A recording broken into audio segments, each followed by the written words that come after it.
Ada beberapa kata Turki yang mirip sama Indonesia. Jadi, halo guys, kembali lagi sama aku. Cuman Ahmednya lagi nggak ada di video ini karena dia masih kerja.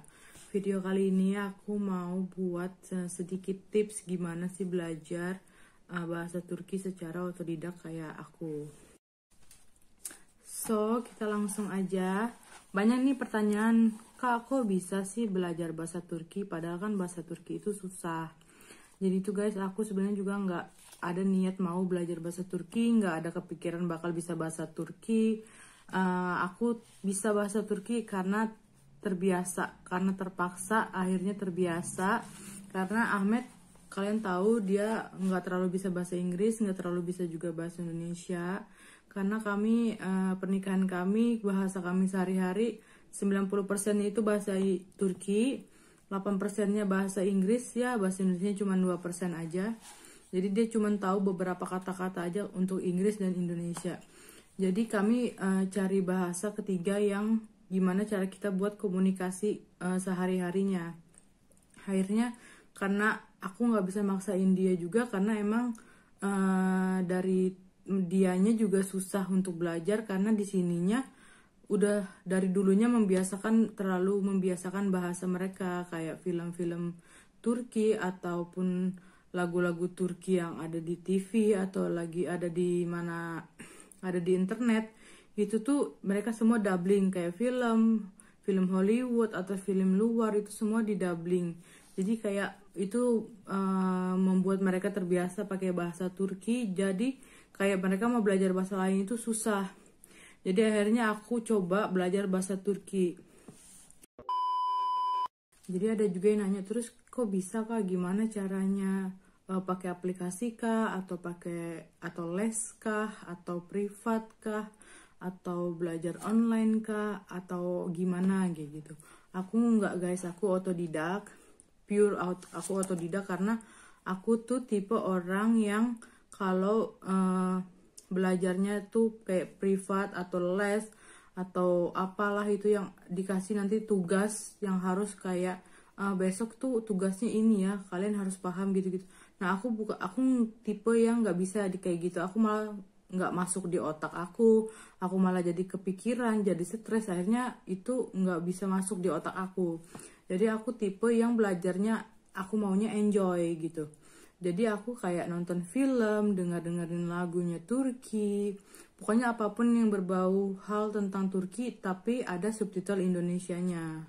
Belajarnya berapa lama Kak, berapa bulan sampai bisa lancar bahasa Turkinya? Sebenarnya aku pun sampai sekarang tuh belum lancar guys. Cuman aku kayak paling enggak kalau mereka ajak ngobrol, aku paham dan aku bisa nyahutin mereka, aku bisa balas pertanyaan mereka, misalnya kayak gitu. Jadi aku itu waktu masih LDR itu via chattingan doang, itu aku tuh masih kayak males-males belajarnya, kayak kadang dia chat bahasa Ahmed bahasa Turki, aku balasnya bahasa Inggris, nanti dia bahasa Turki lagi, aku bahasa Inggris, gitu-gitu terus sampai akhirnya hubungan kami ini bakal ke jenjang yang lebih serius. Jadi aku nggak bakal jadi kami tuh nggak bisa harus kayak gini mulu kayak gitu, maksudnya gimana nanti kalau ngobrol sehari-harinya gitu. Jadi akhirnya ya udah aku belajar bahasa Turki itu setiap kami chattingan itu aku selalu Google Translatein, terus kayak oh artinya itu ini, oh artinya itu ini. Jadi kami LDR 6 bulan itu aku baru mulai pelan-pelan belajar bahasa Turkinya, kayak sering nonton filmnya, dengerin lagu-lagu Turkinya. Terus 6 bulan itu aku baru bisa chattingan, belum bisa ngucapin, belum bisa diajak ngobrol, cuman bener-bener kalau baca aku tahu ini artinya apa, ini gimana jawabnya aku tahu, tapi kalau untuk ngucapin nggak bisa karena memang Turki kan susah ya diucapin karena dia abjadnya itu ada abjad tambahan kayak o, u, kayak g, sh, itu mereka ada tambah-tambahan sendiri. Belum lagi kalau yang g yang ada tanduknya itu kalau dibaca itu nggak disebutin, cuman ada. Terus mereka juga ada abjad yang nggak ada di kita, kayak misalkan dia nggak ada huruf W dia nggak ada. Terus penyebutan abjad mereka pun beda sama kita. Kalau kita kayak sama abjad Inggris kita sama penyebutannya kayak M, N, L. Indonesia sama Inggris sama. Sedangkan mereka itu M jadi me, N jadi ne, L jadi le. Jadi kayak pengucapan mereka tuh kayak misalkan kita bilangnya alhamdulillah ya kan. Terus mereka kalau Turki jawab mereka nyebutnya elhamdülillah. Bukan A gitu. Nah, terus tips dari aku tuh kalian belajarnya nggak usah langsung yang kayak blok langsung harus bisa. Kalian pelajarin aja dulu perkata-perkatanya, satu kata aja dulu, nggak apa-apa, nggak usah langsung yang jadi kalimat. Kalian kayak belajarin perkata-perkata dulu, kayak misalkan kayak ngucap salam mereka, terus kayak misalkan kata-kata sehari mereka yang pakai. Maksudnya jangan, nggak usah terlalu belajar bahasa bakunya dulu, bahasa yang kayak sehari-harinya mereka dulu. Kayak misalkan merhaba itu kayak hai, terus nasesan. Terus misalkan ada yang nanya nasesan, iyim, sen nasel, terus nanti bende iyim, çok suku, teşekkürler, kayak gitu-gitu. Terus kayak teşekkürler ederim, terus kayak rica ederim, terus kayak misalkan mereka mau makan kita bilangnya afiyet olsun. Kayak misalkan mereka lagi ngerjakan sesuatu kita ngomongnya kolegesin tuh kayak semoga pekerjaanmu dimudahkan. Terus kalau misalkan kita lagi masak sesuatu untuk mereka atau kita menyiapkan makanan untuk mereka bilangnya eline sağlık. Kata-kata yang kecil-kecil dulu yang kita pelajarin. Terus kayak misalkan ngucapin mereka kayak günaydın, iyi günler, iyi akşamlar, iyi geceler, yang kayak gitu-gitu. Nggak apa-apa, yang dikit-dikit aja dulu, nggak usah langsung maksain kalian harus bisa kata-kata mereka kalau ngobrol itu gimana. Latihan aja terus. Terus kayak misalkan belajarnya kayak aku itu Ben, kamu itu Sen, dia mau dia cewek atau dia cowok itu O.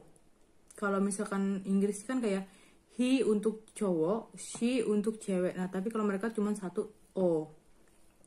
Terus misalkan orangnya lebih dari satu, misalkan kayak gitu, kayak kalau kita tuh mereka gitu, banyak kayak gitu orangnya, mereka bilangnya sis. Jadi kayak misalkan nih kita nyambut tamu, biasanya di sini kan kalau ada tamu selalu disambut. Misalkan nih datang cuma satu orang, hoş geldin, kayak gitu, belakangnya N. Tapi kalau misalkan mereka datangnya lebih dari satu orang, kita bilangnya hoş geldiniz, terus nanti jawabannya hoş bulduk, kayak gitu. Nah, jadi misalkan di sini juga membedakannya itu M itu berarti kita, belakangnya M itu kepunyaan kita, tapi kalau belakangnya N itu kepunyaan dia gitu, kepunyaan kamu gitu. Terus kalau misalkan kepunyaan mereka itu pakai sis belakangnya, I sama S, I, Z, sis, mereka bilangnya sis, penyebutannya sis. Jadi kayak misalkan istiyorum itu belakangnya M itu aku mau. Istiyorsun itu belakangnya N berarti kamu mau. Jadi bedanya cuma M sama N itu beda maknanya. Jadi kalau M itu aku, N itu kamu, kayak gitu. Terus kenapa Turki juga agak susah dipelajarin, karena mereka itu kalimatnya itu kebalik. Jadi kayak misalkan nih, misalkan aku mau makan, bahasa Indonesianya, bahasa Inggrisnya juga kan I want eat, sama kayak I want eat, aku mau makan, kayak I itu aku, mau itu want, eat itu makan, maksudnya sama gitu kan kalimatnya. Tapi kalau di Turki itu kebalik, yemek istiyorum, jadi kayak kebalik, kayak yemeknya dulu baru istiyorum. Jadi kayak makannya dulu baru aku mau. Jadi kalau yemek istiyorum di Indonesia ini jadi kayak makan aku mau. Nah, jadi itu makanya kita kayak kadang susah ngucapinnya kebalik kayak gitu, karena memang mereka kebalik. Terus misalkan juga kayak kita mau ngasih tahu ke mereka yemek istiyor musun? Kayak gitu, kayak kamu mau makan nggak? Itu N belakangnya. Yemek istiyor musun? Nah, terus juga mereka itu kalau nanya belakangnya itu selalu ada M sama I, tapi I yang nggak ada titiknya. Nah mereka tuh beda lagi guys. I yang ada titik dan I nggak ada titik itu juga ada dua. Jadi misalkan sen yemek var mı? Jadi kayak kamu udah makan belum, kayak gitu. Jadi kayak tanda tanyanya mereka itu M sama I, me gitu. Jadi kayak kata-kata mereka itu sedikit sulit, sedikit ribet karena beda sama kita. Jadi kalau misalkan kita ke bahasa Inggris mungkin lebih enak karena abjadnya penyebutan kita pun mirip sama Inggris, terus juga kata-katanya pun sama kayak Indonesia, misalnya kalimatnya itu pun sama. Kalau di Turki kan kebalik.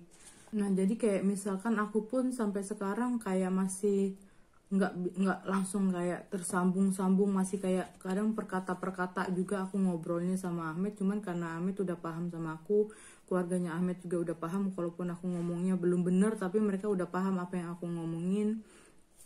Terus juga kenapa pentingnya kita bisa belajar bahasa Turki, khususnya yang stay di Turki, atau misalkan kita gelin, atau misalkan kalian kuliah di Turki, atau misalkan kalian kerja di Turki. Bisa bahasa Inggris itu bagus, cuman kenapa kita harus bisa belajar bahasa Turki? Karena kita udah tinggal di negara ini, maksudnya kayak gitu. Kalaupun misalkan kayak kita misalkan gelin gitu, ada suami kok nanti yang translatein, suami bisa bahasa Inggris, suami paham bahasa Inggris, suami paham atau enggak suami bisa bahasa Indonesia kayak gitu. Cuman gini, nggak selama 24 jam suami sama kita kayak gitu. Kayak misalkan aku contohnya, kenapa aku merasa kayak bersyukur akhirnya bisa bahasa Turki, bukan cuman bisa ngobrol sama Ahmednya, cuman aku bisa juga ngobrol sama keluarganya. Kayak misalkan aneh kadang ngajakin ke pasar, kızım pasar geliyor musun, kayak gitu kan. Kayak kızım itu artinya putriku, kalau putraku itu oğlum. Jadi kadang mereka manggilnya kızım atau enggak oğlum kayak gitu. Jadi mau nggak mau aku ke pasar sama Ane. Jadi kalau misalkan aku nggak bisa ngomong bahasa Turki, terus Ane juga pasti nggak bisa bahasa Indonesia atau bahasa Inggris, kami komunikasinya gimana kayak gitu. Kayak cuman pakai bahasa isyarat atau pakai bahasa tubuh, cuman kan maksudnya apa yang diucapin kita nggak paham kayak gitu. Jadi kadang kan suami kerja, kita kadang nemenin mertua kayak gitu. Atau enggak juga penting juga misalkan kita ada orang datang ke rumah, misalkan entah kargo, entah orang kayak mungkin sales. Kayak aku pernah waktu itu baru-baru nikah, tapi alhamdulillahnya aku udah paham bahasa Turki. Dia datang ke rumah, kayak aku pikir itu kayak mungkin dari apartemennya atau ada sumbangan untuk kayak kebersihan kayak gitu-gitu. Dia kayak ngebel, terus akhirnya dia kayak ngeluarin produk, terus akhirnya dia tuh ternyata nawarin barang. Nah kalau kita nggak tahu bahasa apa yang mereka omongin, siapa tahu mereka yang niatnya nggak jahat akhirnya jadi jahat karena mikir ini nggak bisa bahasa Turki kayak gitu-gitu. Terus aku bilang ne için, aku bilang kayak gitu, kayak misalkan terus yang ngeluarin produk, terus dia nyebutin uang 20 TL, dia bilang oh berarti dia jualan produk, seenggaknya kita tahu. Terus aku bilang kayak yok tesekuler kayak gitu, paling nggak kita paham gitu. Jadi kayak sekarang tuh aku ngerasa bersyukurnya aku sekarang nggak selalu harus nunggu Ahmed mau kemana-mana, aku bisa sendiri. Yang penting aku bilang sama Ahmed aku mau kesini, kayak ke market aku udah bisa sendiri. Terus kayak aku mau ngirim kargo aku udah bisa sendiri. Terus kayak aku menawar barang pun aku sekarang udah bisa. Terus kayak misalkan aku beli makanan di restoran atau aku mau beli makan untuk dibawa pulang ke rumah, itu juga aku udah bisa sendiri. Bahkan aku belum sampai setahun di sini. Jadi kayak harus bisa kita belajar bahasa Turki, seenggaknya kita bisa ngomong untuk sehari-hari, seenggaknya mereka paham kayak gitu. Apa yang kita omongin mereka ada kayak 1-2 kata yang kita ucapin mereka pasti udah paham, oh ini mau ini kayak gitu. So tips dari aku tuh, kita sering nonton film Turki. Kayak dulu aku waktu masih LDRan belum kesini, aku sering nonton film-film Turki. Kayak misalkan film yang aku rekomendasiin ya dulunya aku nonton tuh kayak Sade Sesen, Mukize, Baba We Olum, terus Sue Ates, Terus kayak misalkan lagu-lagu itu aku suka lagu-lagunya si Mustafa Ceceli. Terus ada lagi, kalian cari aja di Google film Turki subtitle Indonesia atau enggak lagu Turki teks Indonesia. Nah dari situ tuh kita bisa paham lah apa yang mereka sebutin, kan ada teksnya, seenggaknya kita bisa belajar. Terus emang lebih enaknya lagi, kita lebih cepat belajarnya, kita harus ngobrol sama benar-benar yang orang Turki kayak gitu. Cuman kan nggak semua orang punya teman orang Turki kayak gitu. Ya kalian latihan dulu kayak dengerin lagunya, nonton filmnya gitu. Tapi kalau misalnya kalian udah punya teman Turkinya, itu sering aja chatting-chattingan, maksudnya lebih enak. Jadi kalau kita salah, mereka bisa benerin. So guys, segitu aja mungkin tips dari aku. Pertama, kalian banyakin nonton film Turki yang ada subtitle Indonesianya. Terus kalian bisa dengerin lagu-lagu Turki yang ada teks Indonesianya. Dan yang ketiga, emang yang lebih cepat itu kalian ngobrol sama orang Turkinya. Kalaupun ada aplikasi di HP, mungkin kalian bisa. Tapi kalau aku kemarin nggak pakai aplikasi karena aku tipe yang nggak masuk di otak kalau misalkan belajar yang harus ada tugas, harus ada PR, harus ada apalah itu. Aku bukan tipe yang bisa yang kayak gitu. Jadi aku lebih yang ke harus enjoy belajarnya. So guys, segitu aja tips dari aku. Semoga kalian yang lagi belajar bahasa Turki bisa makin bisa belajarnya, makin semangat belajarnya. Kalau kalian ada yang mau tanya, kalian bisa komen di bawah. Terus jangan juga lupa like, share, subscribe untuk bantu kami biar lebih semangat lagi buat videonya. Nanti aku bakal deh buatin next videonya. Ada beberapa kata Turki yang mirip sama Indonesia. Jadi kayak contohnya ya, kayak sabun di Indonesia, di Turki juga bahasanya sabun, dan sama itu memang sabun mandi kayak gitu, namanya sabun. Jadi nanti mungkin aku bakal buatin video lagi di next video beberapa kata-kata Turki yang mirip sama Indonesia. So guys, thanks for watching. Bye bye. Hadi görüşürüz.